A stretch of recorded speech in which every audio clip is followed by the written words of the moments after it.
Si mes calculs sont exacts, lorsque ce petit bolide atteindra 88 miles à l'heure, attends-toi à voir quelque chose qui décoiffe. À l'heure du goûter, on écoute le Magal West sur Westrack Radio. Interview, rubrique, micro-trottoir et musique sur Westrack. Nom de Zeus!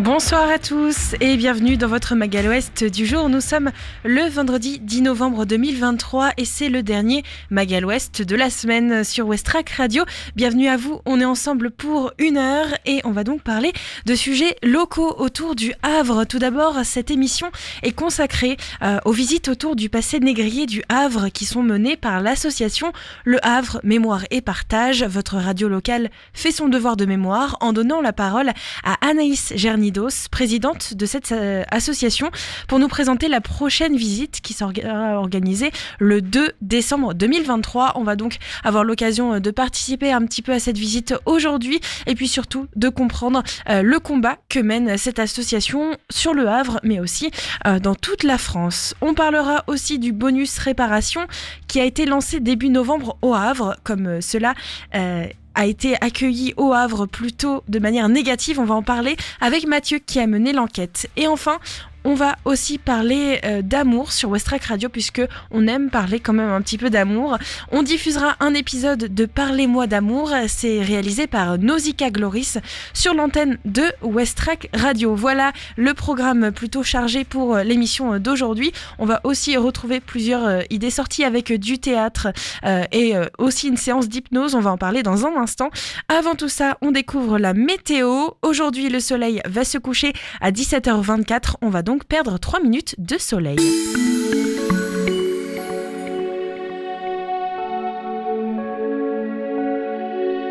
Pour cette fin d'après-midi au Havre, elle s'annonce plutôt ventée et pluvieuse. La température est actuellement aux alentours de 11 degrés avec un ressenti de 7 degrés. Le vent devrait atteindre en moyenne les 51 km/h. Orientation du vent ouest-sud-ouest. En soirée, attendez-vous à de la pluie. La température va retomber aux alentours de 11 degrés. Le vent devrait atteindre en moyenne les 39 km/h. L'orientation du vent est nord-ouest. D'ailleurs, une bonne nouvelle, c'est que c'est bientôt le week-end. Pour demain matin, le soleil se lèvera à 8h04 et se couchera à 17h23. On va perdre 2 minutes de soleil. On sera toujours en alerte vent puisque nous sommes actuellement pour aujourd'hui et pour demain en alerte vent.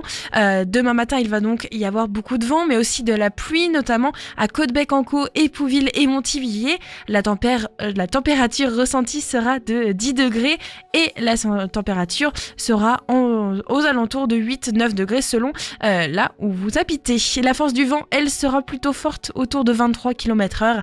La direction sera nord-ouest. L'humidité relative de l'air sera de 70%. Demain après-midi, la pluie sera à nouveau au rendez-vous. Il va faire environ 12 degrés avec un ressenti de 10. Le vent sera toujours présent. Il sera assez puissant entre 30 et 40 km/h direction ouest. Et enfin, demain en soirée, il va pleuvoir. La température va retomber aux alentours de 10 degrés avec un ressenti de 8 et le vent devrait atteindre en moyenne les 13 km/h direction sud-sud-ouest. Pensez donc à prendre comme toujours votre capuche plutôt qu'un parapluie qui risquerait d'être abîmé malheureusement à cause de cette force du vent qui devrait continuer aussi sur dimanche. On est en tout cas en alerte jusqu'à demain soir. Le gouvernement a lancé le bonus réparation et cela ne fait pas l'unanimité au Havre. Mathieu, vous avez mené l'enquête. Bonjour à toutes et à tous, les actualités locales du jour. L'emblématique Tour de la CAF au Havre est en train d'être démoli, boulevard de Strasbourg. Ce mardi 7 novembre, les pelles s'activaient pour faire tomber la tour. Depuis 1975, l'immeuble a accueilli l'URSSAF, la CPM et la CAF. Dernière partie en mai dernier, le bâtiment étant vétuste. Le service a déménagé dans de nouveaux locaux dans 207 chaussées du 24e territorial. Le site ne devrait pas rester inoccupé longtemps puisque Bouygues Immobilier prévoit d'y implanter 2 nouveaux immeubles comprenant des logements. Mardi 7 novembre, le gouvernement a lancé le bonus réparation pour inciter les consommateurs à faire réparer chaussures et vêtements ainsi que le matériel électronique chez un artisan. 7 € de réduction pour faire raccommoder une déchirure dans un vêtement, 8 € pour un zip, jusqu'à 25 € pour un ressemelage d'une chaussure en cuir.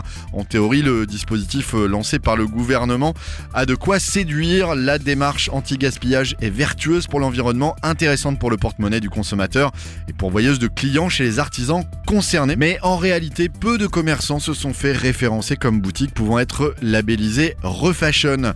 La plupart des commerçants refusent de faire le travail déclaratif. En effet, c'est aux commerçants de faire les démarches pour obtenir un remboursement et non aux clients. Et cela nécessite de prendre en photo chaque réparation et ensuite de se connecter via une application pour espérer un remboursement sous 1 mois et demi.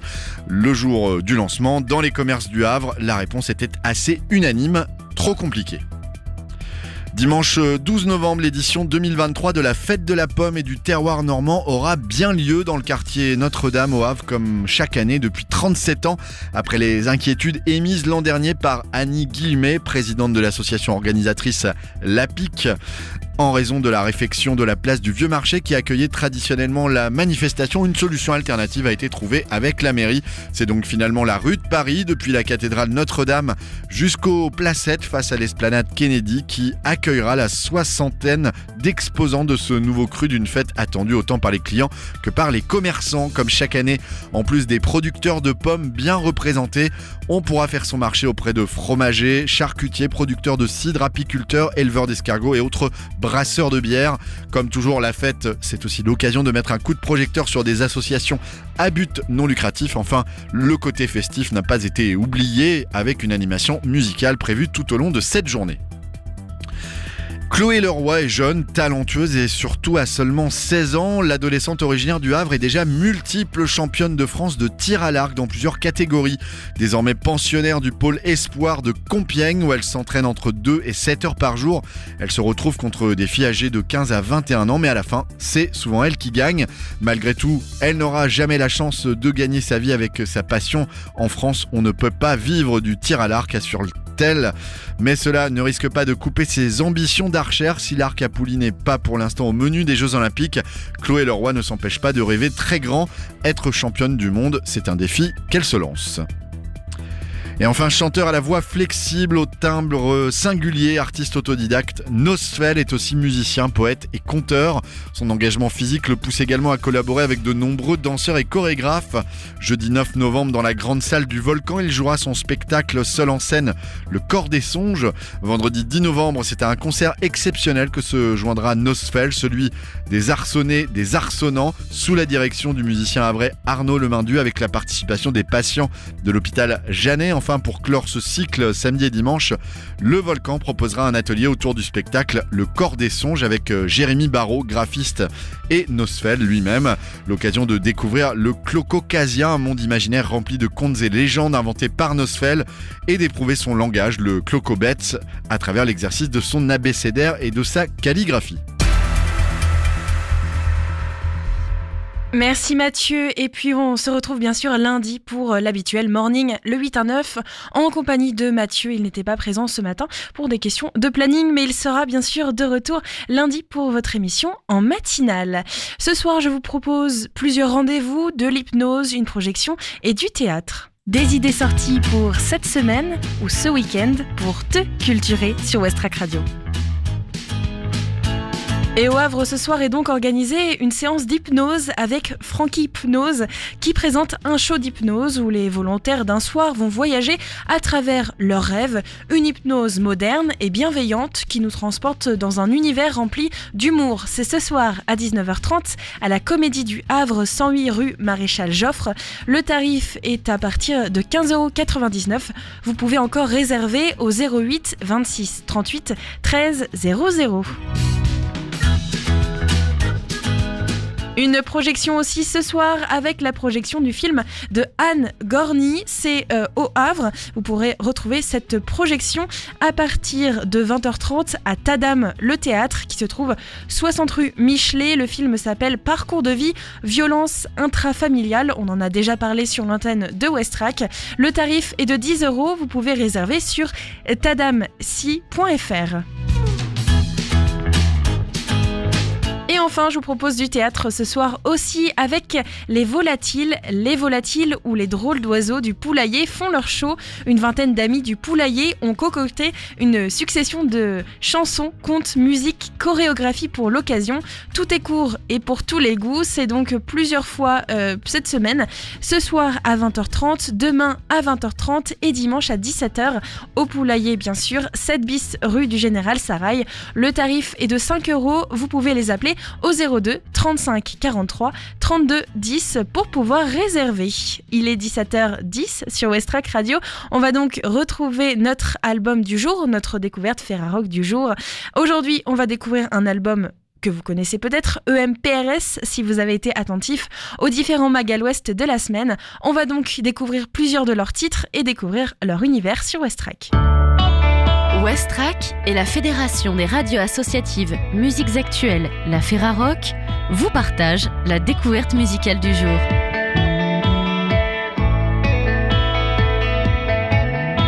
EMPRS a sorti un nouvel album du même nom le 6 octobre 2023 chez Vietnam. Au départ, c'est une rencontre entre Lucas et Franck, une rencontre entre la guitare et le désespoir, une déception aussi de l'amour. Une rencontre autour de la house, l'électro, Gorillaz ou encore le rock de Fontaine d'ici. Ludovic a aussi un projet électro et rejoint donc le groupe avec évidemment un chanteur qu'il faut trouver et son pseudonyme c'est Flo the Kid. Il est lui aussi habitué des peines de cœur et prône la musique décomplexée de Mac Miller, Childish Gambino ou encore Tyler the Creator. Floris, de son vrai nom, se joint donc aux répétitions, un groupe est né.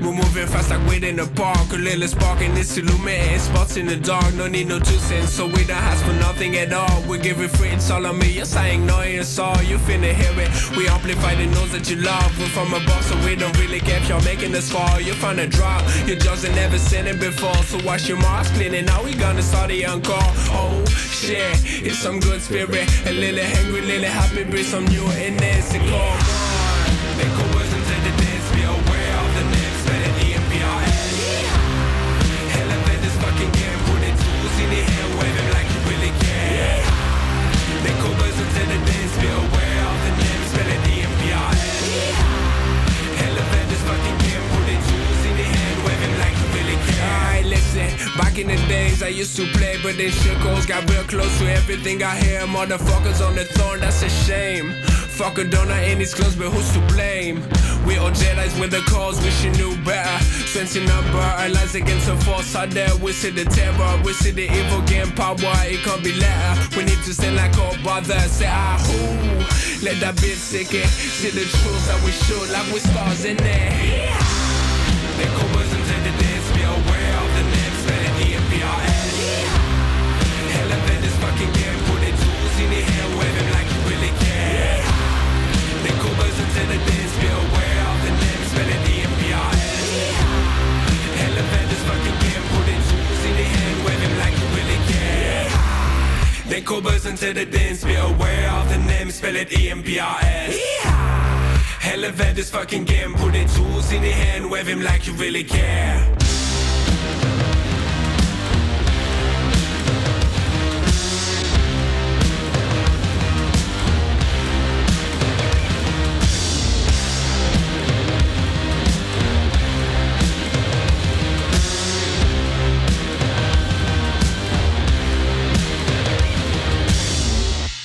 Julien est appelé empereur. Par commodité et sans doute aussi par effet de style, ils l'écrivent EMPRS. Rapidement, Franck et Lucas vont s'enfermer dans la cuisine de ce dernier pour composer les premiers morceaux du groupe avec ce qu'ils ont sous la main, principalement des guitares, des claviers, un banjo. Flo se joint aussi à l'atelier culinaire pour écrire et poser son flow sur la plupart des titres. Il décide également de convier les rappeurs qu'ils aiment à participer à ce qui va vite devenir un double album, tant le groupe est prolixe. Ce qui plaît particulièrement, c'est ce mélange de rock indé électro et hip-hop, et ce mélange melting pot d'influences qui vont d'Outkast au Velvet Underground, des Beastie Boys à Run the Jewels. Pour se rendre compte de leur influence, je vous propose d'écouter un titre de l'album.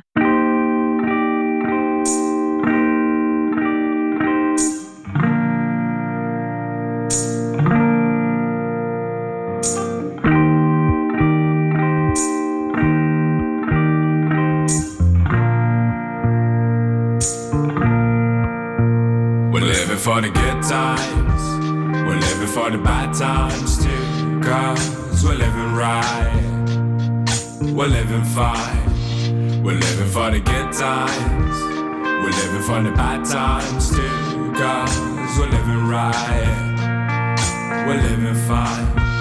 It ain't so much funny to underappreciate all the things that we're going through.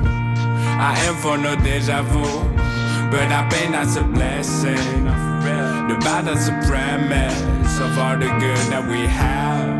Joy comes just after we sad, so keep on going. That's the song that proves we make it. We found a vibe for real, I swear it. I see them good times like Jamie I ain't for flexing, but the line I be tripping, the line I be tripping. We're living for the good times, we're living for the bad times too, 'cause we're living right, we're living fine. We're living for the good times, we're living for the bad times too, 'cause we're living right, we're living fine. Blue sky for your sunny dress, I see my true life when I see your face. The feelings ain't no lie, 'cause they never fade. No love's ever gonna fade. We're gonna shut down all of our hate. This world ain't in the place, bad boys, we keep it safe. I know we're gonna prevail, good boys, that's the band. The vision we expand. Damn, I wish I feel the same, 'cause the earth will be a better place. Know that we'd ever stick a message. Light shock will never fade away. We'll fight until the end of days, and that's all we're gonna try to keep it going more. But sometimes we get harder than what might would. But then you just choose that we'll never lose. We're living for the good times, we're living for the bad times too, 'cause we're living right, we're living fine.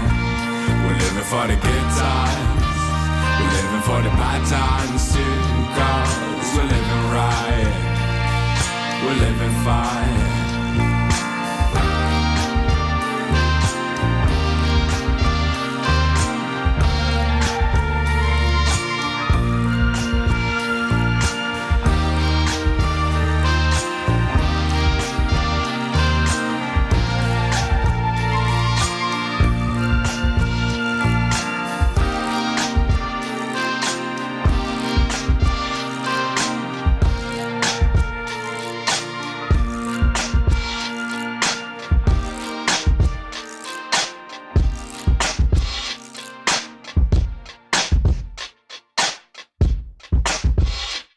Pour les arrangements et coproduire leurs disques, les 5 empereurs choisissent un petit prodige de la scène électro-hip-hop, Marlin, repéré pour ses remixes, DJ Snake, Sébastien Tellier, etc. et un premier EP prometteur qui s'appelle Nights. Également producteur d'Isolt et proche de Nave New Betters, c'est dans le studio de ce dernier que Marlin, Lucas et Franck vont s'enfermer pour peaufiner chaque morceau, rejouer les différents instruments avec Ludovic, Flo et Julien. Les prises batterie doivent être réalisées dans un autre studio. Ce sera celui de Romain Clinson qui va également remixer l'album. L'album est disponible sur toutes les plateformes d'écoute. Vous pouvez retrouver plus d'informations sur ce groupe sur le site de laferrarock.org. Oh darling, I know why I've been missing for so long.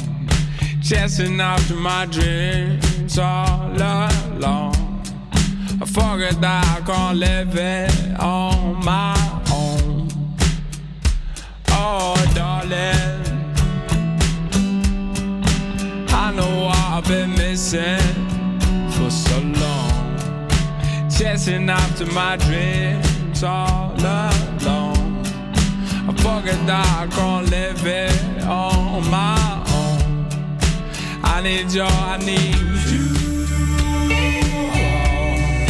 I've been alone with you, that felt wrong. I need you, I need you. Just give us time, we gon' make it to the thing. I need the energy, a part of me is finally free.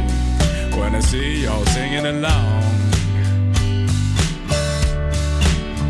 I don't need no prophecy that's telling me that what I've seen was a beauty I'll be calling my own. Look, I was feeling down last night, but well, look at the sky, got me going, suck it all up, gotta follow the vibe. The moon shines, so you know you're feeling alright. Could put it rhymes to make you realize beautiful time to be alive, yeah, so I'm feeling fine. Glass of wine, better with age, that's the state of my mind. Pass a message like dimes, I'm tearing my prime. Double trouble, if you on me, better keep me on side. We're doing fine, really maybe know what we owe. But all together we survive, you know the shit that it broke. Like four local zombies stuck in the past, fighting solo, if they give me a ride. If they give me a ride. Oh, darling, I know I've been missing for so long. Chasing after my dreams all alone. I forget that I can't live it on my own. Oh, darling, I know I've been missing for so long. Chasing after my dreams all alone. I forget that I can't live it on my own. I need you, I need you. I've been alone with you, that felt wrong. I need you, I need you. Just give us time, we gon' make it to the thing.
Magal West, c'est dans tes oreilles. Le Magal West, info, divertissement et bonne humeur sur Westrack. Il est 17h24 sur Westrack Radio à l'instant. C'était le titre Darling de EMPRS, notre découverte Ferrarock du jour. On va maintenant parler d'amour parce que on en manque un peu en ce moment d'amour. Et Nausicaa justement est partie à la rencontre des amoureux de l'amour, des blessés par l'amour. Elle propose un podcast sur Westrack Radio. On va donc écouter l'un de ces épisodes. C'est l'épisode 2, Apprentissage de l'amour entre honnêteté et violence, réalisé par Nausicaa Gloris. Et après on va parler d'un sujet lourd lourd, grave mais important. On va parler du passé négrier du Havre avec l'association Le Havre Mémoire et Partage. Je me suis rendue à l'une de leurs visites et je vous ai proposé donc un petit condensé de cette visite. On aura aussi la présence de Anaïs qui est présidente de l'association et qui va nous parler de ce devoir de mémoire. Ce sera donc en deuxième partie d'émission. Avant, Nausicaa nous propose un peu de légèreté et d'amour avec son podcast Parlez-moi d'amour, épisode 2 sur Westrack. Parlez-moi d'amour. Parlez-moi d'amour. Ti amo. Et toi, c'est quoi tes langages? J'ai tellement d'amour pour toi et pour tous les gens auxquels je tiens. Bien sûr que j'ai assez confiance en toi pour te confier mon chat. J'aime beaucoup trop me perdre dans tes yeux. Je t'aime tout autant que j'aime le Tu veux un câlin? Je t'aime très très fort. J'aime t'écouter parler des choses que tu aimes parce que si ça fait partie de toi, c'est important pour moi. Parce qu'en ce moment, le monde est ravagé par la haine et la désolation parce que celles et ceux qui aiment, qui ont aimé et qui aimeront dans la forme qu'ils et elles auront décidé d'aimer, laissent une trace. Parlez-moi d'amour, un podcast réalisé par Nausicaa Gloris avec l'aide précieuse de Westrack Radio. Déjà, de quelle forme d'amour on parle? Forcément, il y en a différentes. L'amour fraternel ou sorternel, je sais pas quel terme on pourrait mettre. Mais il y a aussi l'amour, bien sûr, amical. Il y a un amour qu'on porte à sa famille et puis l'amour romantique, on va dire. Pour moi, il y a ces différentes formes-là, en tout cas. Ensuite, à définir, c'est un attachement profond qui permet en fait de se dépasser sans se changer. C'est un peu particulier, mais je pense qu'un amour véritable, il te permet d'évoluer toi-même sans te forcer à changer. Plutôt, c'est plus ça. C'est que le changement soit volontaire, soit personnel. C'est une sorte d'évolution qui s'amène toute seule. Après, il peut y avoir des ratés, il peut y avoir des erreurs, des choses, des situations qu'on peut penser, des émotions qu'on pensait avoir, mais justement peut-être qu'on s'est pas suffisamment posé la question de qu'est-ce qu'on ressent à ces moments-là, et ça amène forcément à ces moments plus ou moins douloureux, soit parce que justement il y a une mauvaise conception, en tout cas on considère pas la même situation des deux côtés, ou parce qu'il y a un arrêt, ou parce qu'il y a un changement qui survient, ou parfois simplement il peut y avoir une sorte de séparation qui convient pour des raisons qui sont totalement extérieures, donc des déplacements, genre de choses.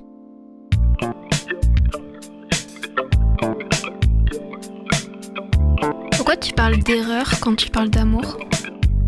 C'est pas seulement par rapport à l'amour, l'erreur c'est humain. Donc ça peut être lié à l'amour, mais on peut se tromper. On peut se tromper et on peut tromper les autres. Et donc, moi je considère que la plupart des problèmes qu'il peut y avoir, c'est par rapport au fait qu'on n'est pas forcément assez honnête avec soi-même. En général, quand on l'est, en tout cas quand on l'est suffisamment, les erreurs qu'il peut y avoir sont moins douloureuses. L'amour qu'on peut avoir, même s'il y a du changement, eh bien, il est plus sain. C'est des choses que je considère importantes de se poser en fait.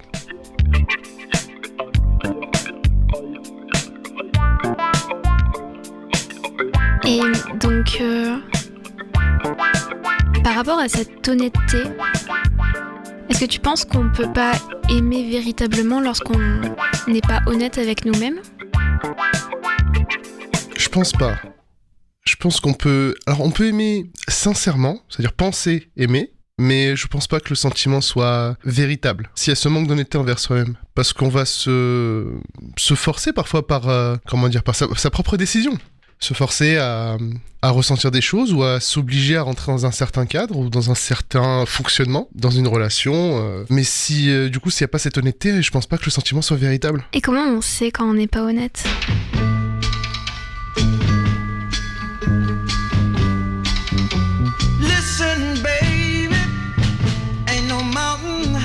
On sait qu'on n'est pas honnête, alors ça c'est une question qu'il faut se poser tout le temps. C'est pourquoi est-ce que je ressens ça? Pourquoi est-ce que j'ai agi comme ça? C'est une construction qu'il faut entretenir, l'honnêteté. Pour moi, c'est pas quelque chose qui est forcément... Alors, qui est peut-être plus ou moins inné selon les gens, selon leur vécu, selon les expériences qu'ils ont pu avoir. Mais si on se pose suffisamment la question du pourquoi, je pense qu'on arrive à répondre à la question de est-ce qu'on est vraiment honnête? Est-ce que tu penses que toi, par exemple, t'as pas été forcément honnête dans certaines relations où tu pensais être honnête, mais en fait, tu te trompais par rapport à toi-même?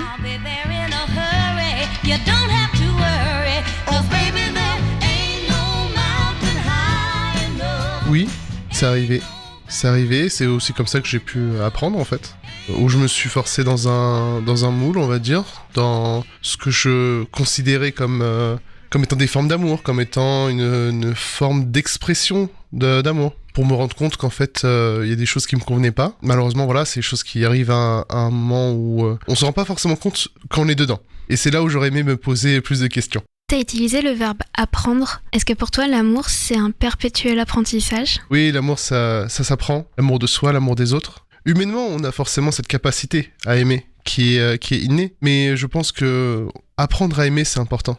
Apprendre à s'aimer soi-même, comme je disais tout à l'heure, mais aussi apprendre à aimer les autres. Il y a beaucoup de choses où, quand j'en discute, il y a des phrases qui reviennent. Ce côté évident, ce côté intuitif, qui au final n'est pas si clair que ça, parce que chaque fois, il y a des incompréhensions, il y a des quiproquos. Donc oui, je considère que l'amour, ça s'apprend, et qu'il faut se laisser, en fait, à soi et aux autres autour de soi, cette possibilité d'apprentissage. Sinon, on peut pas forcément avancer. On peut pas forcément, que dans une relation, je veux dire, on peut pas forcément avancer sainement si on considère que l'autre doit être parfait, en fait, par rapport à ce que nous, on se fait de l'image de la perfection, dans ce rôle d'amour. Parce qu'il y a des rôles d'amour ? Si on se le donne, en fait. On parlait d'honnêteté tout à l'heure. Si l'honnêteté est pas claire, on joue un rôle, si on n'est pas honnête. Qu'on se force ou qu'on soit forcé dans un rôle, il faut en sortir. Il faut pouvoir en sortir. Et ça s'apprend, pour moi. Toi, en tant qu'homme, est-ce que tu as l'impression de reproduire un rôle dans les schémas de couple ou de relation que tu as pu vivre ? Ou que tu vis encore, peut-être ? À une époque, oui. Plus maintenant. Aujourd'hui, on va dire que je rentre pas forcément dans un rôle, mais que j'ai peur d'y rentrer. Et donc, je me pose la question quand des sentiments arrivent, où je me demande, tiens, est-ce que ces sentiments viennent parce que ça devient conforme par rapport à une sorte de recherche au niveau social de partenaire ? Ou est-ce que c'est sincère par rapport au caractère de la personne, par rapport à son comportement, à ses actions, à sa façon de penser. Est-ce que tu peux décrire ce rôle dont tu as peur ? Le rôle dans lequel je me suis engouffré plusieurs fois, c'est le rôle de sauveur. Un peu par rapport à mon vécu, où les premières images, que ce soit dans ma famille ou dans certains de mes proches, que j'ai pu voir de l'amour, notamment, là je pense forcément aux parents, c'était des images assez négatives. Et ce n'est pas quelque chose...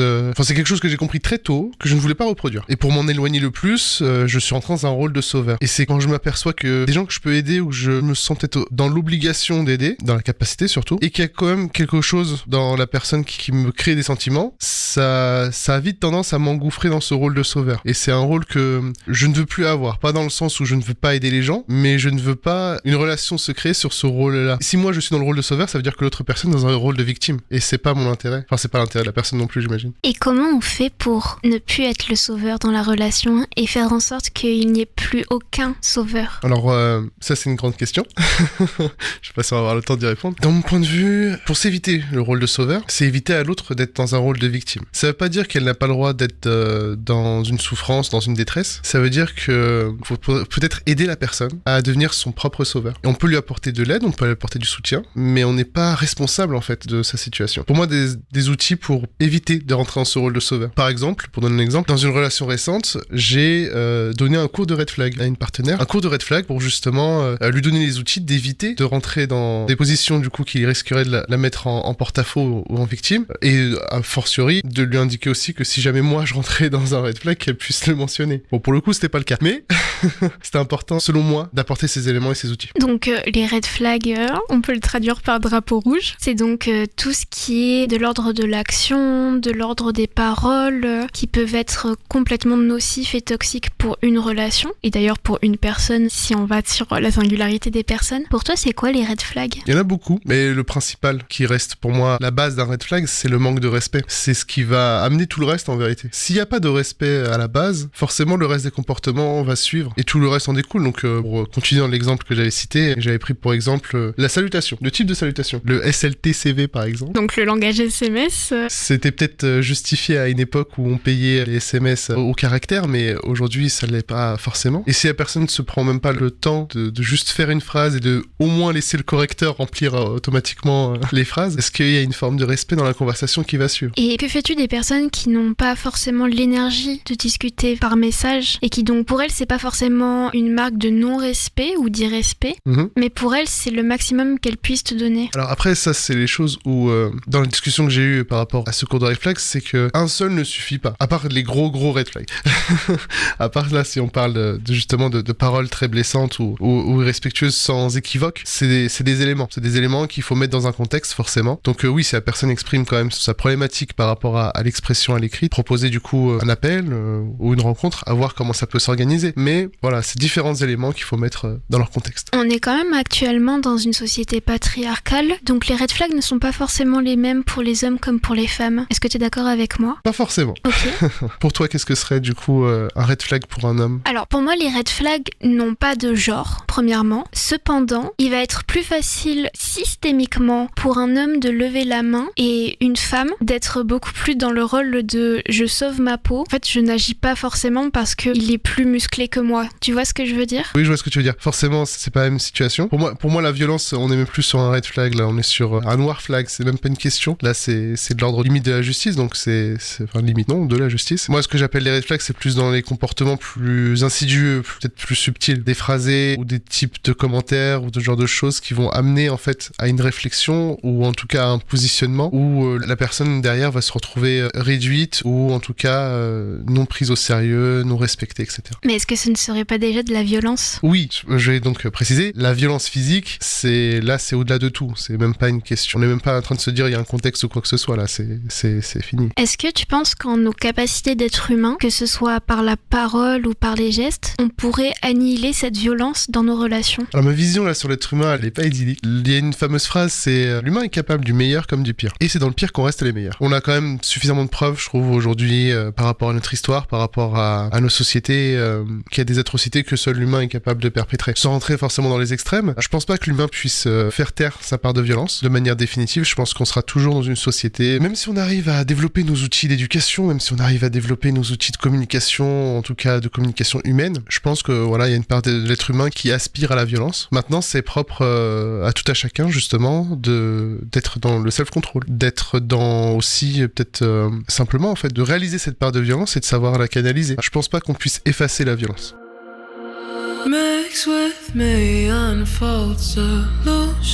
Alors comment peut-on concilier l'amour et la violence qui nous est propre ? Elle se concilie dans le contexte. C'est-à-dire que toutes les émotions ne sont pas vécues au même moment, toutes les situations ne sont pas vécues au même moment. La violence qui peut nous animer, elle existe aussi parfois de manière justifiée. C'est-à-dire que dans des situations d'injustice, dans des situations, bon après là, on va peut-être pas rentrer tout de suite dans ces discussions-là, mais dans des situations géopolitiques plus complexes, si on parle voilà, de décolonisation par exemple, parfois la violence était nécessaire. Sinon, il y a une revendication qui peut ne pas être entendue. Parce que justement, les outils non violents on parlait de société patriarcale, sont mis en place, ou en tout cas sont détournés pour empêcher une revendication pacifique. À ce moment-là, la violence parfois peut être nécessaire. Je suis en train de réfléchir à cette notion de violence, donc on ne peut pas effacer. Mais alors comment fait-on pour ne pas se blesser et blesser l'autre dans une relation d'amour ? Quelle que soit la relation d'amour. La violence, en tout cas, qui habite l'être humain, elle peut être canalisée. On est tous des accès plus ou moins de colère qui ont différentes formes, mais si on est capable justement d'être, on parlait d'honnêteté au début de la conversation, si on est capable d'être suffisamment honnête avec soi-même et de savoir en fait à quel moment est-ce qu'on arrive dans cette phase de violence, à quel moment est-ce qu'on arrive dans ce moment de colère qui peut être justement difficile à contrôler selon les personnes, si on est suffisamment honnête avec soi-même, on peut faire comprendre à l'autre que là c'est peut-être pas le moment justement d'avoir certaines discussions, c'est peut-être le moment aussi d'avoir son temps à soi plus éloigné et pouvoir revenir du coup à un moment plus calme. De l'importance de poser ses limites ? Bien sûr, les limites, c'est essentiel. Les relations qu'on peut avoir les uns avec les autres, pour moi, elles sont codifiées et elles doivent être précisées. Elles doivent être précisées dans leurs limites, dans ce qui est possible et chez l'un et chez l'autre. Et c'est des choses qui doivent être clarifiées le plus tôt possible. Elles peuvent évoluer, ces conditions, elles peuvent évoluer, mais l'essentiel, en tout cas, les conditions principales, elles doivent être véritablement discutées, prendre un temps sérieusement, pour mettre les choses en place sur les éléments essentiels. Pour éviter les différents quiproquos, pour éviter les différentes coercions, en fait, ce côté où on se force, parce parce qu'on pense rentrer dans un rôle, parce qu'on pense rentrer dans un moule, parce qu'on pense rentrer dans un statut particulier, justement, de tiens, socialement, cette relation doit avoir cette forme-là. Et si c'est codifié avant, en tout cas, les personnes concernées, ça évite beaucoup de problèmes. Ça évite beaucoup de problèmes et ça évite justement des situations d'incompréhension ou des situations où on dépasse les limites qui doivent être respectées pour l'autre. Est-ce que pour toi, c'est violent lorsqu'une relation n'est pas claire et qu'on est dans le flou? Pour moi, c'est une erreur. En fait, ça va forcément amener à des situations de souffrance. On peut peut-être parfois se concevoir avec cette idée de liberté, de se dire on reste dans le feeling, dans le moment, ce côté très épicurien. Sauf qu'il y a ce côté où les choses doivent être définies. C'est-à-dire que même si c'est quelque chose d'éphémère, ça doit quand même être défini. Même si c'est quelque chose de temporellement court ou qui a qu'une aspiration physique, ça doit quand même être défini pour éviter justement tout quiproquo, pour éviter ce côté souffrance où en fait certains vont se dire oui mais alors ok, un tel veut pas d'une relation sérieuse mais aller dans son sens pour l'instant et puis peut-être que plus tard ils vont changer d'avis. Ça amène simplement à la souffrance, ce genre de réflexion. Et donc est-ce que pour toi c'est une forme de violence de ne pas avoir d'étiquette dans la relation que tu as avec quelqu'un? Alors là du coup ça a un peu changé mon propos de base. Mais ce côté d'étiquette de relation, pour moi c'est pas la même chose. On peut avoir une relation sans étiquette, mais du coup, c'est un grand risque. C'est simplement ça, en fait. On peut partir sur l'idée, on est dans le feeling entier, mais c'est accepter, du coup, de prendre un grand risque. Voilà, c'est libre à chacun. Tu as rebondi sur le mot étiquette, et tu disais que c'était pas forcément les propos que tu voulais dire. Cependant, toi, tu aimes, dans la forme de relation que tu crées, de mettre des mots dessus. Donc, quelle est la différence entre mettre des mots dessus et une étiquette ? Quand je disais codifier, c'est pas forcément mettre des mots dans le type de relation. Mais après, c'est vrai que moi, personnellement, je dis pas forcément que c'est la solution, attention, hein, c'est simplement ce que moi je considère plus sain. C'est de pouvoir justement se poser la question et se dire où on en est, qu'est-ce qu'on ressent et qu'est-ce qu'on vit actuellement. Et par cette question, en fait, ça amène justement, forcément, donc je parlais de codification, je parlais de clarification. Oui, ça peut amener à une étiquette. Ça peut amener une étiquette sur quel type de relation on vit. Pour moi, je pense pas que ce soit mauvais de pouvoir se dire en fait là la relation qu'on vit elle est éphémère pour x y raison, hein. C'est pas forcément parce qu'elle est que physique, c'est peut-être parce que c'est sur une temporalité, sur une localité qui arrive à un moment donné. On peut parler des fameux amours d'été ou de voyage. Est-ce que ça rend le sentiment moins réel? Est-ce que ça le rend moins important? Je pense pas. Simplement on est sur une réalité, on a x temps où on est sûr d'être que après du coup on se verra pas pendant très longtemps. Est-ce qu'on vit quelque chose ou pas? Je sais que c'est pas forcément universel parce que il y a beaucoup cette idée de relations, on va dire passionnées. Pour moi, c'est pas incompatible en fait. La passion et la clarification, pour moi, c'est pas incompatible. Le sentiment peut être très fort et ça peut, dans la relation, il peut y avoir beaucoup de moments spontanés. Ça, pour moi, c'est pas incompatible. C'est pas incompatible tant qu'il y a de l'honnêteté? Oui, c'est ça.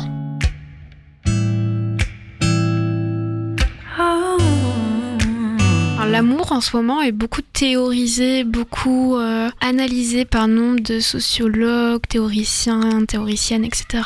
Est-ce que tu préférerais rester dans une conception d'amour traditionnaliste ou réinventer tes formes d'amour à toi? Traditionnaliste, je trouve que ça veut pas dire grand-chose parce que ça dépend de là où on vit.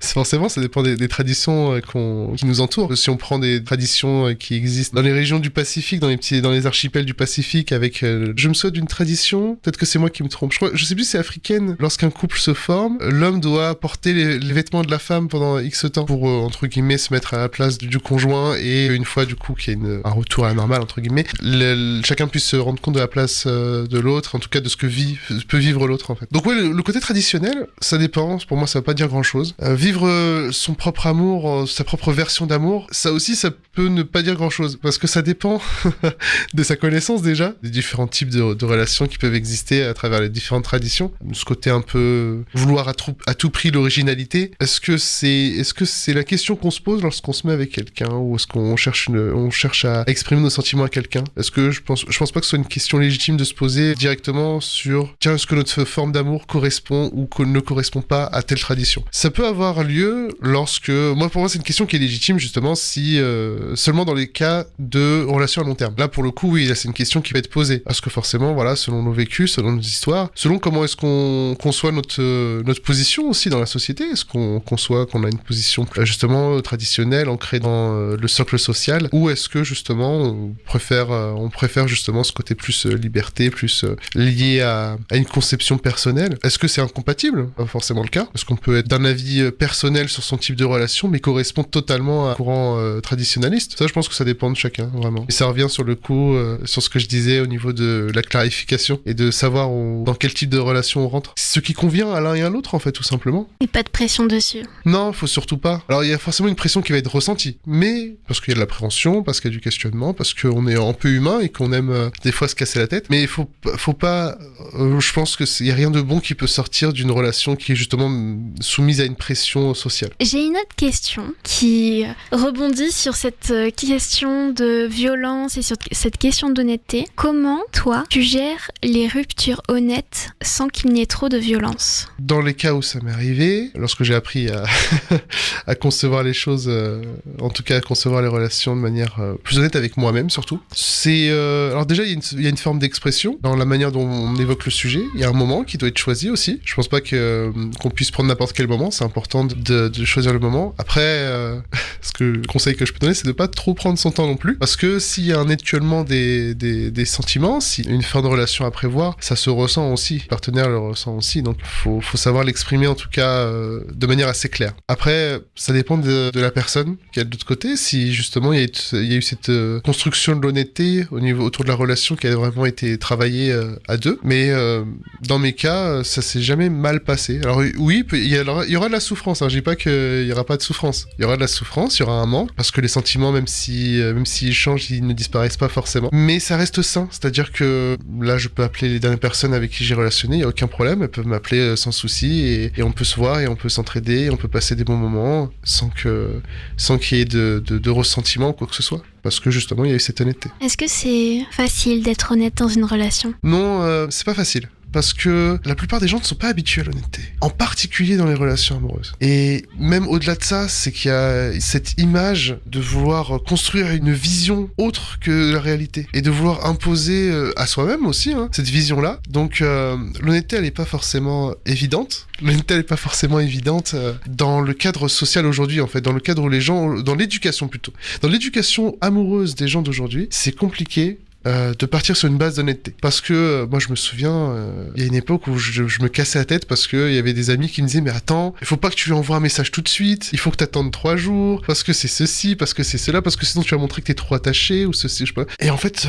à quoi bon en fait? À quoi bon faire tout ce jeu étrange où tout le monde se blesse au final, parce que tout le monde est en mode ah oui mais attends, il m'a pas envoyé le message immédiatement, donc ça veut dire ceci, où il y a un calcul, il y a des stratégies qui se mettent en place, alors que je trouve que l'honnêteté justement permet de dire les choses clairement et permet d'avancer sainement en fait et de se dire ok, voilà, il y a un sentiment qui est présent, est-ce qu'il est réciproque, si c'est le cas, est-ce qu'il y a une volonté d'essayer de rentrer justement dans une relation ou non, peut-être que c'est pas le moment, peut-être que la personne n'est pas intéressée. C'est cette honnêteté qui permet justement d'avancer sainement et de se dire ok, là la relation qu'on va créer ou la relation qui va naître, elle va nous apporter du bien pour le temps qu'elle vivra, qu'elle vive quelques jours ou quelques années, au moins on est honnête et on la vit pleinement.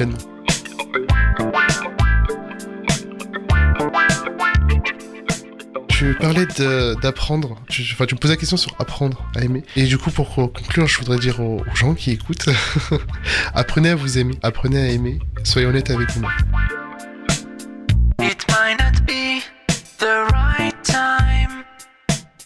I might not be the right. C'était le 2e épisode du podcast Parlez-moi d'amour, en compagnie de Uthman Chachou, photographe de 30 ans. Si vous aussi vous voulez parler d'amour en ma compagnie, n'hésitez pas à écrire à l'adresse nausicaa@west-track.com ou sur Instagram sur le compte Nausicaa Farnham. Les chansons ont toutes été choisies par mon invité Uthman, donc vous avez pu écouter Ain't No Mountain High Enough de Marvin Gaye et Tammy Terrell, Something About Us des Daft Punk, Continuum de Tanerel et Best Part de Daniel Césaire. C'était Parlez-moi d'amour, un podcast réalisé par Nausicaa Gloris avec le soutien de West Track Radio.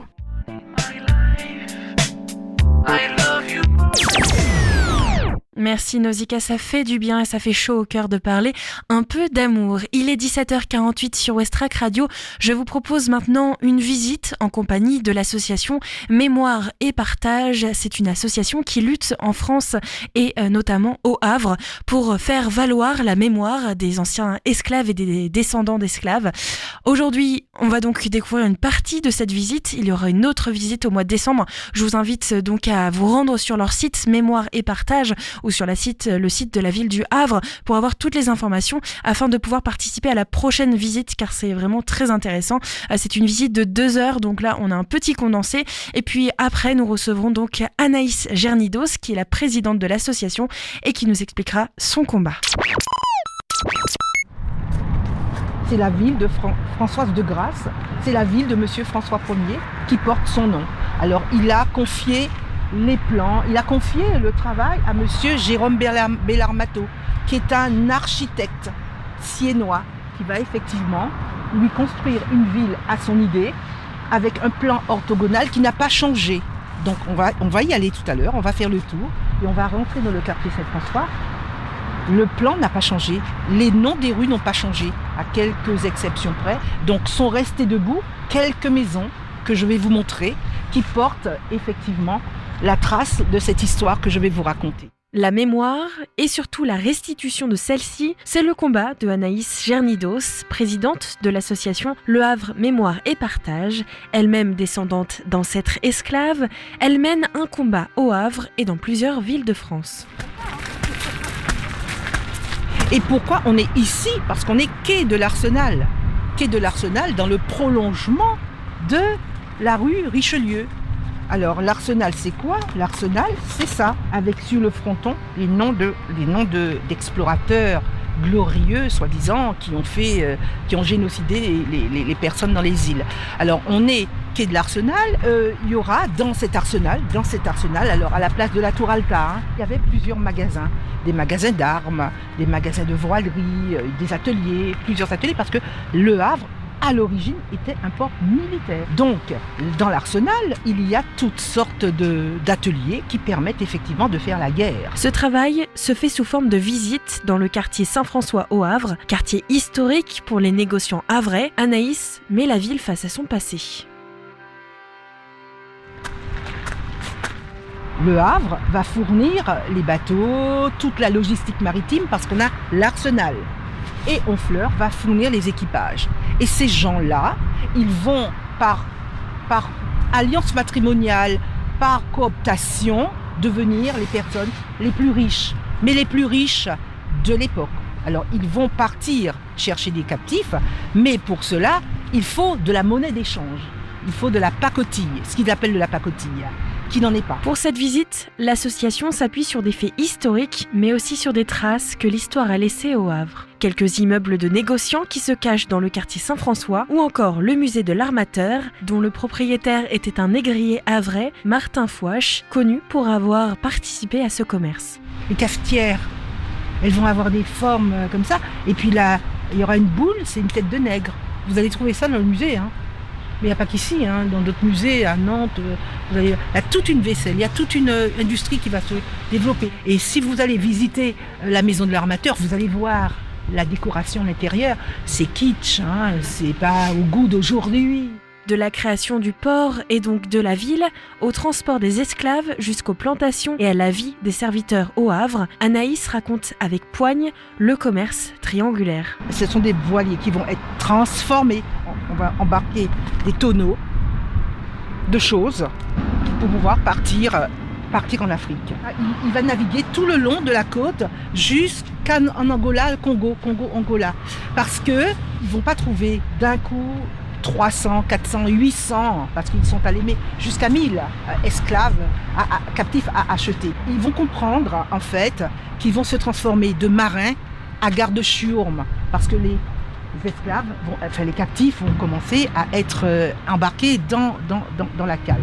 Alors, cette cale, évidemment, elle vaut de l'or pour les négociants, pour le capitaine, il doit la protéger. Une visite importante pour les Havrais et les touristes et un devoir de mémoire qui restera bien sûr touchant par son histoire. Il n'y a pas de nom pour pouvoir expliquer ce que ces gens ont fait et la manière dont ils se sont pris pour pouvoir réduire les gens chez eux en fait. Parce qu'ils arrivent à chaque fois dans des contrées où il y a déjà des gens. Quand j'étais petite fille, je pensais que la Terre était vide et que les Européens, ils avaient découvert le monde. Et moi j'étais contente. Ah, c'est bien. J'ai compris après que c'était tragique. Mais je pensais ça, vraiment, hein, comme je pensais que mes ancêtres étaient des Gaulois. Hein. Ah oui, j'ai pensé ça aussi. Et puis en fait, non, c'est vraiment une volonté cupide. Et c'est un crime contre l'humanité en bande organisée. Une visite est encore organisée au mois de décembre, le 2 décembre 2023 à 10h. Rendez-vous au Bassin du Roi. Vous pouvez directement vous inscrire au 06 78 18 44 71 ou par mail à l'adresse suivante havremémoire-et-partage@gmail.com. Et après cette visite, on va donc partir avec Anaïs à la découverte de cette association, de leur mission. On va donc parler de leur choix au niveau du Havre et surtout de cette visite. Je vous le rappelle, il y en a une autre organisée le 2 décembre. Alors, je suis Anaïs Gernidos, je suis la présidente de l'association Havre Mémoire et Partage, qui est elle-même une fondation qui est installée à Bordeaux et qui a été créée par Karfa Sira Diallo et qui est dirigé par lui qui en est le directeur. Depuis maintenant 25 ans, hein, ça fait 25 ans de combat, 25 ans de lutte, 25 ans d'indignation, pour reprendre son terme, pour faire sortir cette injustice et cette tragédie de l'oubli. En fait. Et l'oubli, on le retrouve ici au Havre, dans l'histoire du Havre, en lien avec l'esclavage, parce que du fait des bombardements, du fait de l'effacement des traces, en quelque sorte, par la guerre, les bombardements de 1944, cette histoire est tombée dans l'oubli. Nous pensons, nous, Havre Mémoire et Partage et la Fondation, en fait, Mémoire et Partage, je pense, importante de rétablir la mémoire, de la réhabiliter, parce que derrière, il y a des gens, il y a des afro-descendants qui souffrent encore aujourd'hui dans leur chair de la différenciation qui est faite en termes de statut d'être humain, en termes de statut social, au nom du fait qu'on ait la peau noire. Nous menons ce travail de pédagogie apaisée sur l'histoire de l'esclavage, pour faire comprendre aux gens, pour faire entendre aux gens, pour expliquer aux gens que le racisme, il est né de l'esclavage, en fait. Et que ces populations, nous, les afro-descendants, nous souhaitons avoir une place égale à celle de la place des autres. Hein. Et c'est pour cela que nous souhaitons aussi que soit indiqué au bas des noms qui portent le nom de rue de Négrier, que soit ajoutée une biographie pour expliquer aux gens que ces personnes-là ont participé à un crime contre l'humanité, que sont l'esclavage, la traite négrière et le commerce triangulaire. Cette pédagogie, elle se fait à l'aide de visites. Aujourd'hui, on s'est baladé dans les rues du Havre. Je dis balade, mais c'est surtout partager l'histoire. On regarde des immeubles, on regarde des maisons. Il y a des noms aussi de négociants havrais que vous donnez. Je pense qu'à la fin de la visite, beaucoup ont dit avoir un autre regard sur le Havre. C'est quoi exactement la mission de ces visites ? C'est vraiment ouvrir les yeux sur le Havre et son passé ? C'est faire apparaître ce qui ne se voit pas. Parce que, au même titre que l'histoire des afro-descendants, cette histoire a été invisibilisée dans le Havre du fait de l'effacement des immeubles par la guerre. Donc nous nous servons des immeubles encore debout, des maisons encore debout, pour faire apparaître l'histoire du Havre en lien avec l'esclavage et faire prendre conscience, aider aux gens qui ne le savent pas à prendre conscience de l'histoire de leur ville, de l'histoire de leur ville, j'ai envie de dire de notre ville, parce que je suis aujourd'hui une Havraise d'adoption, je suis l'arrière-petite-fille d'un esclave, donc je pense que mon histoire, elle est directement en lien avec l'histoire de cette ville, donc j'aimerais que les gens regardent aussi dans les interstices de regard dans les replis, pour comprendre que les gens qu'ils côtoient quotidiennement ont une histoire qui est différente de la leur, mais qui est en même temps en lien avec leur ville d'origine. C'est pour offrir le regard. En ouvrant le regard, on ouvre l'esprit, et en ouvrant l'esprit, on ouvre la conscience, je crois. Aujourd'hui, ce combat commence de plus en plus à faire parler de lui. Il y a eu une exposition à l'hôtel du Bocage de Bléville, qui est d'ailleurs un lieu où s'arrête une partie de la visite. L'exposition se termine le 10 novembre. C'est une exposition autour du passé négrier du Havre, autour des négociants havrais. C'est un long combat que vous avez mené à l'association, puisque vous avez aussi participé à cette exposition. Oui, tout à fait. La ville du Havre nous a associés à la mise en place de cette exposition-là. Nous avons été tenus au courant point par point, à mesure que cette exposition se montait.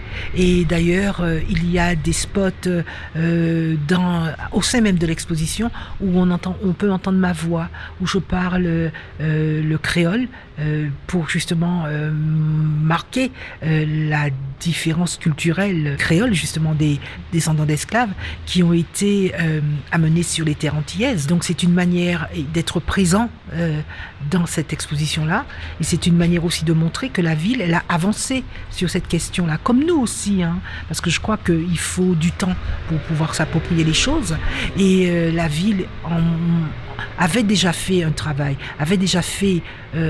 peut-être un peu plus confidentiel, on dira, à l'époque.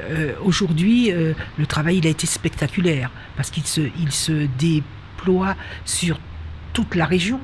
Il y a les 3 villes qui sont concernées, Rouen, Le Havre et Honfleur, parce que c'est un trinôme, justement. Ces villes qui ont contribué et qui ont participé à l'enrichissement économique de la région. Donc il y a eu une avancée spectaculaire sur cette question-là, sur cette histoire-là, cette tragédie-là, ce crime contre l'humanité. Et la ville du Havre a associé l'association à la construction et à la réparation de cette mémoire-là. Et nous en sommes très fiers et très heureux. C'est une avancée spectaculaire, mais est-ce qu'on peut faire plus encore ? Vous parliez du nom des rues. Au Havre encore, il y a des noms de rues qui portent donc cette histoire. C'est important pour vous. Je sais que vous avez un travail aussi avec une école. C'est important pour vous que quand on passe dans cette rue, on sache qui est cet homme, qui est cette personne qui porte donc le nom de la rue. Oui, je crois qu'il est important de remettre les choses à leur place, les choses à niveau.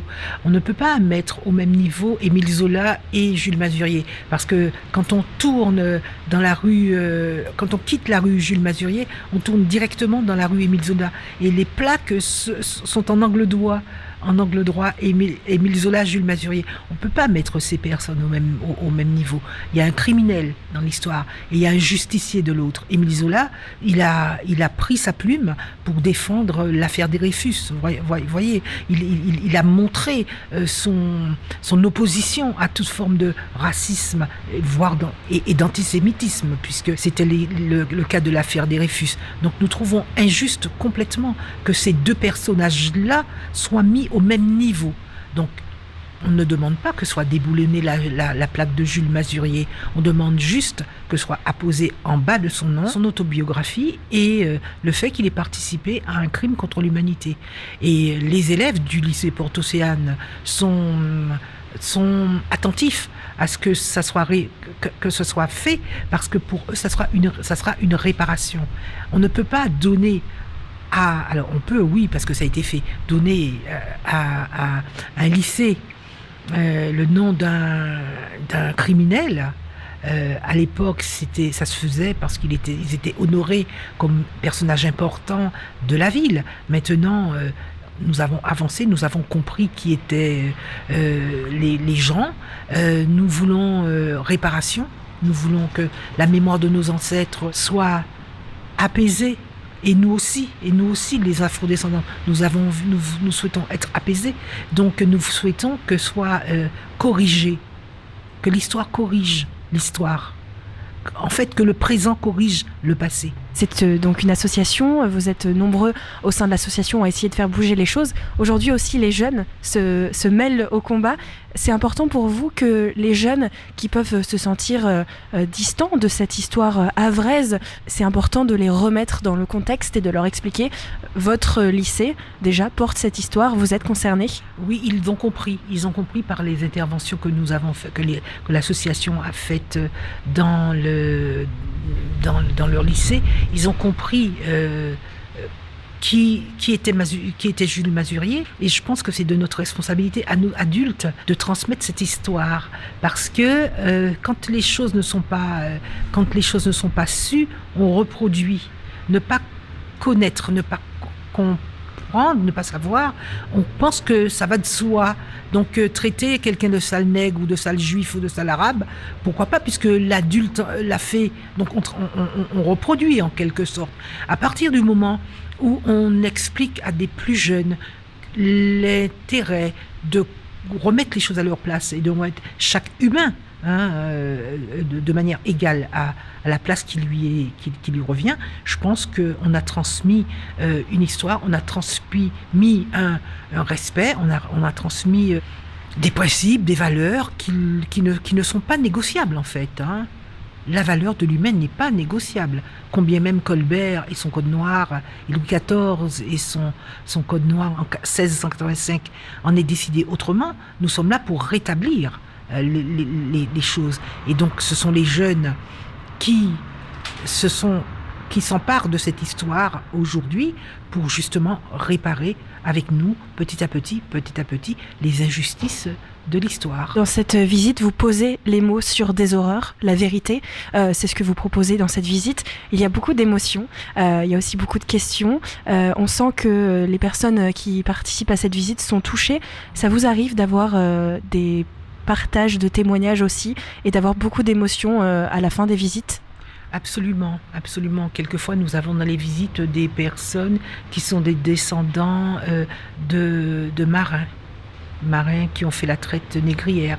On a aussi eu des descendants de négociants qui sont venus à notre rencontre. Et puis on a monsieur et madame tout le monde qui découvrent, horrifiés, que l'histoire à laquelle ils croyaient n'est pas celle-là.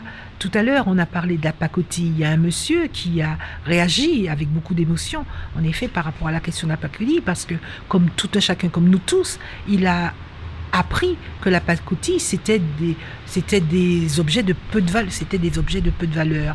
Il découvre, en fait, que la pacotille, c'est véritablement le nerf de la guerre, pour pouvoir, justement, récupérer des captifs sur les rives de l'Afrique de l'Ouest.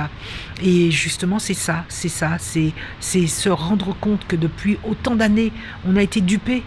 On nous a fait croire à une histoire qui n'existe pas telle qu'on nous l'a expliquée. Et que la réalité des choses, elle est beaucoup plus subtile et beaucoup plus profonde que ça. Et quand c'est une personne, c'est-à-dire moi, qui incarne cette histoire parce que je suis descendante d'esclaves, vous ne pouvez que être ému. Mais moi, je le suis aussi de le partage d'émotions. Le partage d'émotions qui se produit à ce moment-là, c'est de voir des gens s'intéresser à votre histoire. Parce qu'en racontant l'histoire du Havre, je raconte mon histoire. Je raconte l'histoire de mes ancêtres. Je raconte l'histoire des îles qui ont été colonisées par des Normands, en fait, pour faire de l'argent. On a pu ressentir au début des tensions, des freins, des raideurs, des pas envies, vous voyez, des attitudes qui consistaient à ne pas nous permettre de manière fluide de faire ce travail-là, parce que effectivement, en tirant sur le fil, il y a tout qui vient. Quand vous cherchez dans les archives et quand vous cherchez dans les livres, effectivement, vous faites les liens petit à petit, vous reconstituez et vous tombez en effet sur des noms que vous connaissez, sur des gens que vous connaissez peut-être, sur des implications certaines. Donc les gens, ils ne sont pas à l'aise en fait avec cette histoire et je comprends. Nous ne sommes pas des juges, nous sommes des personnes qui recherchons que soit rétablie et réparer la mémoire des ancêtres, que leur honneur, leur dignité soient réparés. Et en réparant leur honneur, leur dignité, c'est nous-mêmes que nous réparons. Et en miroir, nous permettons à ces gens qui ont commis ces crimes de se réparer aussi. Parce que la personne qui insiste à cacher son implication dans une telle horreur se rend complice en fait de ce crime contre l'humanité et de cette inhumanité-là. Elle fait perdurer en fait l'inhumanité et l'aspect criminel de sa posture, tout simplement. Pour réparer cette mémoire, il y a encore une visite. Alors l'exposition se termine le 10 novembre, mais vous proposez toujours une visite dans les quartiers du Havre, quartier Saint-François précisément. C'est quand cette visite et comment est-ce qu'on peut venir découvrir cette histoire du Havre ? Alors, la prochaine visite, elle se déroulera le samedi 2 décembre à 10h au rendez-vous au pied de la statue François Ier, au bassin du Roi. Et on peut nous retrouver sur les réseaux. Nous avons une page Facebook Havre Mémoire et Partage. J'ai une page personnelle Anaïs Giarnidos. Donc, les personnes qui souhaitent se mettre en relation avec nous pour participer à cette dernière visite de l'année, elles peuvent nous appeler ou nous envoyer un mail pour s'inscrire à havremémoireetpartage@gmail.com ou m'appeler. Toutes les informations sont sur notre page Facebook. Alors les tarifs, ils sont 12 € par adulte, 8 € pour les étudiants et 5 € pour les enfants de 12 ans. À partir de 12 ans. Voilà. Merci Anaïs, et c'est vrai que cette réparation de la mémoire n'a pas de prix. On vous souhaite une bonne journée. Merci à vous de nous avoir suivis et merci à vous de vous être intéressés à notre travail. Merci infiniment. N'hésitez pas donc à vous découvrir cette visite et cette histoire du Havre-Négrier dimanche 2 décembre à 10h. Vous pouvez vous rendre sur le site donc de Westrack dans l'onglet podcast pour retrouver cette émission et retrouver évidemment le lien pour pouvoir participer à cette visite. Il est 18h10 sur Westrack Radio. On a pris un peu plus de temps ce soir. On va donc rendre l'antenne puisque à partir de 19h, vous avez rendez-vous avec votre émission Rock à la Casbah. Il y a aussi à partir de 21h sur Westrack, l'émission Novorama est suivie dans la foulée de DJ Academy. Vos 3 émissions sur Westrack Radio, émissions bénévoles à retrouver donc dès ce soir à partir de 19h. Nous, on se retrouve lundi. Je vous souhaite donc un excellent week-end sur Westrack Radio. Très belle écoute. On se retrouve lundi pour parler avec Michel Delapomme, puisque le lundi, on parle cuisine. Et on se quitte donc en musique avec Looking Backward. C'est le titre, un titre français signé Melodies Echo Chamber sur Westrack. Très bon week-end.